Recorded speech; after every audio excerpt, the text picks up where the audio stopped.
دعا پڑھنے کا مکمل طریقہ تعداد کے ساتھ کب پڑھیں؟ جب کوئی اچھی خبر ملے، جب کوئی کام خیر و بھلائی کے ساتھ مکمل ہو، جب اللہ کی کوئی نعمت حاصل ہو، دل میں خوشی اور شکر کا احساس ہو۔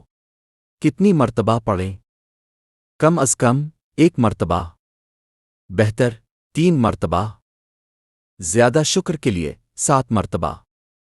اس دعا کی کوئی فرض مقرر تعداد نہیں ہے، جتنی بار دل چاہے شکر کے طور پر پڑھی جا سکتی ہے۔ دعا الحمد للہ الذی بنعمتہ تتم الصالحات۔ تمام تعریفیں اللہ ہی کے لیے ہیں جس کی نعمت سے نیک کام مکمل ہوتے ہیں۔ پڑھنے کا عملی طریقہ: پہلے دل میں اللہ کی نعمت کو یاد کریں۔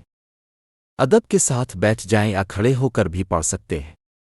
واضح اور آہستہ آواز میں دعا پڑھیں۔ آخر میں دل سے الحمدللہ کہیں۔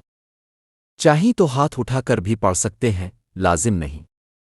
اہم بات: ویڈیو کے لیے بہت ضروری، یہ دعا شکرانے کی دعا ہے۔ خوشی، کامیابی اور نعمت پر پڑھی جاتی ہے۔ حدیث سے ثابت ہے۔ اس میں کسی قسم کی بدعت یا غلطی نہیں۔